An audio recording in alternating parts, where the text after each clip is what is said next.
میں نے کہا کہ مجبوری اور بے وفائی میں فرق ہوتا ہے. ہم بہت ساری مجبوریوں کو بے وفائیوں کا نام دینے لگ جاتے ہیں، اور یہ فرق ہمارے صوفیہ بڑی وضاحت سے اس فرق کو بیان کرتے ہیں. امام شافعی رحمۃ اللہ تعالی علیہ کے شاگرد ہیں امام احمد بن حنبل، اور امام احمد بن حنبل وہ عظیم ہستی ہیں. اللہ کے بندے کہتے ہیں جس بندے نے امام احمد بن حنبل سے پیار کیا وہ سمجھ لے اس نے رسول اللہ کی سنت سے پیار کیا. کیا بات تھی اس شخص کی. امام احمد بن حنبل ایک بڑی پروقار لیکن امام شافعی کے شاگرد تھے. امام احمد بن حنبل کی ایک ہی بیٹی تھی. وہ کہتی ہے میں نے اپنے ابا جی کو دو ہی کام کرتے دیکھا، سارا دن رسول اللہ کا دین پڑھاتے اور ساری رات مصلی پہ بیٹھ کے اللہ کی یاد میں اور نبی پاک کے درود و سلام میں مشغول رہتے. لیکن میں نے اپنے باپ کو ہمیشہ ایک کام کرتے دیکھا، دو مشغلے تھے، سارا دن دین پڑھانا، ساری رات عبادت اور حضور صلی اللہ علیہ وسلم پر درود و سلام میں گزارنا. ایک کام میں نے بڑا مستقل دیکھا کہ میرے ابا جی ہمیشہ اپنے استاد امام شافعی کے لیے دعا مانگا کرتے تھے. کوئی بھی نیک عمل کرتے تو ہاتھ اٹھاتے تو پہلے امام شافعی کے لیے دعا مانگتے. وہ بچی چھوٹی سی تھی، ابھی اس کی عمر اتنی نہیں تھی کہ بالغ ہو سکے. تو وہ کہتی ہے میں اکثر سوچا کرتی تھی کہ آخر وہ کتنا بڑا شخص ہے کہ جس کے لیے میرا والد، میں بیٹی ہوں، میرے لیے دعا بعد میں مانگتا ہے، اور ان کے لیے پہلے وہ کتنا بڑا شخص ہے. امام احمد بن حنبل رحمۃ اللہ علیہ بغداد میں رہتے تھے، امام شافعی قاہرہ میں رہتے تھے، اور مہینوں کا سفر تھا، ممکن ہی نہیں تھا آنا جانا، ممکن ہی نہیں تھا. خیر امام ایک وقت ایسا بھی آیا، بیٹی کہتی ہے میری بڑی دعا تھی کہ کبھی میرے ابا جی کا استاد آئے، میں کبھی اس کاریگر کو بھی دیکھوں جس نے اس جیسا ہیرا تراشا ہے.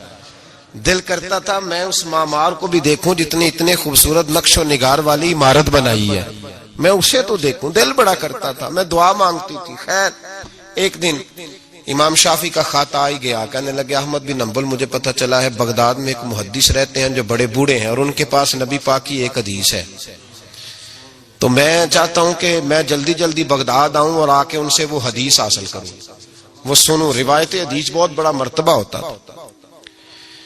خط آ گیا تو امام احمد بن حنبل تو گویا بات ہی اور طرح کی ہو گئی نا، وہ تو مسئلہ ہی اور طرح کا ہو گیا نا. میں کو جیتے میرا دل بر سونا تے میں کیوں کر اس نو بھاواں، ویڑے میرے وڑدا ناہی کئی لکھ وسیلے پاواں. آج جب پتا چلا نا تو حال بدل گیا. وہ تو وجد کرنے لگے امام احمد، بیٹی سے کہنے لگے بیٹی تیاری کر لے، ہر چیز نہیں ہونی چاہیے، میں تیرے ساتھ لگتا ہوں، صفائیاں مل کے کریں گے، آج رانائیاں بکھریں گے.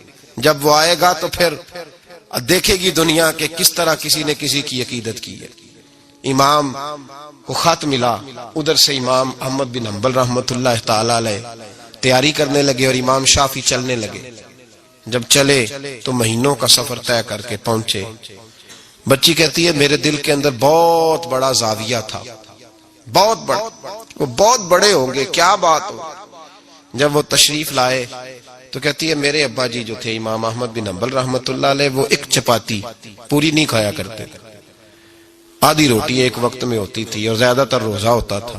فرماتی ہیں جب ان کے استاد آئے نا تو میں نے 8 روٹیاں پکا کے رکھی احتیاطاً، لیکن استاد صاحب ساری کھا گئے. میرا خیال تھا کہ وہ اگر آدھی کھاتے ہیں تو وہ آدھی سے آدھی کھاتے ہوں گے، وہ ساری روٹی کھا گئے. فرماتے ہیں حد ہو گئی، میرے دل میں خیال تھا کہ میرے ابا جی ساری رات بیدار رہتے ہیں تو ان کے استاد مغرب سے ہی مصلی پہ بیٹھ جائیں گے، ان سے بھی زیادہ پرہیزگار ہوں گے. لیکن میں نے عجیب منظر دیکھا کہ حضرت امام شافعی تشریف لائے، 8 روٹیاں کھائیں، عشاء کی نماز پڑھی اور لیٹ گئے. میرے ابا جی ساری رات نفل پڑھتے رہے، وہ ساری رات آرام کرتے رہے. میں نے تہجد کا پانی رکھ دیا تھا کہ سویرے اٹھیں گے امام شافعی تہجد میں تو وضو کریں گے، کہتے پانی بھی اسی طرح پڑا رہا، وہ کمبل میں رہے. فجر کا وقت ہوا تو امام احمد بن حنبل نے ان کے دروازے کے قریب ہو کے کہا حضرت جماعت کا وقت ہو گیا. کہتے بستر اتارا، وضو بھی نہیں کیا، مسجد چلے گئے، نماز پڑھ کے آ کے پھر لیٹ گئے. میرے ابا جی اشراق چاش تک پھر مصلی پہ بیٹھے رہے. کہتی ہے میں بڑی بدگمان ہوئی. پھر میں نے 1 منٹ کے لیے اپنے آپ کو سمجھایا کہ تھکے ہوئے تھے اس لیے آج عبادت نہیں کی، کل کریں گے. لیکن اگلا دن آیا تو انہوں نے پھر اسی طرح کھایا، ساری رات پھر اسی طرح رہے. فرماتی ہیں بس وہ آہستہ آہستہ 3-4 دنوں میں میرے ذہن میں جو زاویہ تھا وہ سارا زمین بوس ہو گیا. میں نے کہا نہیں، میرے ابا جی نے جس دور میں دیکھا تھا اس دور میں شاید حالات اور ہوں، آج تو اور ہے. فرماتی ہیں 4-5 دن کے بعد وہ رخصت ہونے لگے. پردے کے پیچھے میں سن رہی تھی. میرے والد کہنے لگے حضور وقت کیسا گزرا؟ کہنے لگے یار تجھے کیا بتاؤں، 2-3 مہینے رستے میں آیا ہوں تو بچ بچ کے جان بچانے کے لیے 2-4 لقمے کھاتا رہا ہوں. پتہ نہیں لوگوں کا رزق کس طرح کا تھا، پتہ نہیں جانور بھی صحیح ذبح ہوئے تھے کہ نہیں ہوئے تھے. جب تیرے دسترخوان پہ آیا ہوں تو میں نے تجھے سینچا ہے، سوارا ہے. مجھے پتا ہے تو ایک لقمہ بھی حرام نہیں رکھ سکتا، اور میں نے تیرے لنگر سے نور نکلتے دیکھا ہے. اور یہ وہ والا کھانا ہے جو اندر جا کے بوجھ نہیں بنتا، نور بنتا ہے. اس لیے میں تیرے رزق کو نور سمجھ کے کھاتا رہا ہوں. زندگی بھر کبھی 2 اکٹھی نہیں کھائیں، پر یہاں 8-8 روٹیاں کھاتا رہا ہوں، یہاں اپنے گھر میں یا تیرے گھر میں. ورنہ رستے میں تو میں بڑا پریشان رہا. اور فرمانے لگے تجھے پتا ہے کہ میں ساری رات کیا کرتا رہتا تھا؟ کہ حضور نہیں. فرمانے لگے جو تو عشاء کی نماز میں تلاوت کرتا تھا نا سورتوں کی، میں ساری رات بستر میں لیٹ کے ان کی تفسیر کرتا رہتا تھا. اور میں نے ایک آیت کی 100 تفسیریں کی ہیں رات بھر جاگ کے. 100 تو نے دیکھا میں بغیر وضو چلا جاتا تھا سویرے؟ کہ حضور ہاں. فرماتے اس لیے کہ میرا وضو ٹوٹتا ہی نہیں تھا، میں ساری رات تفسیری نقطے بیان کرتا رہتا تھا. بیٹی کہتی انہوں نے 2 جملے کہے اور میں رونے لگی. میرے والد آئے تجھے کیا ہوا؟ میں نے کہا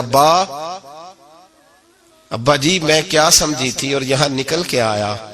آپ اگر ساری رات نفل پڑھتے ہو تو اپنی ذات کے لیے، اور امام شافعی ساری رات جاگ کے باتیں یاد کرتے ہیں اور پھر لوگوں کے سینوں میں اتارتے ہیں، صرف اپنے لیے نہیں، یہ تو رسول اللہ کی امت کے لیے زندہ. میں کیا سمجھی تھی او بھائی. میں نے کہا مجبوری اور بے وفائی میں فرق ہوتا ہے. ذرا چھلکا اتار کے دیکھ تو صحیح، تجھے پتا تو چلے اندر حالات کچے ہیں کہ پکے. 1 منٹ میں لوگ بدگمان ہو جاتے.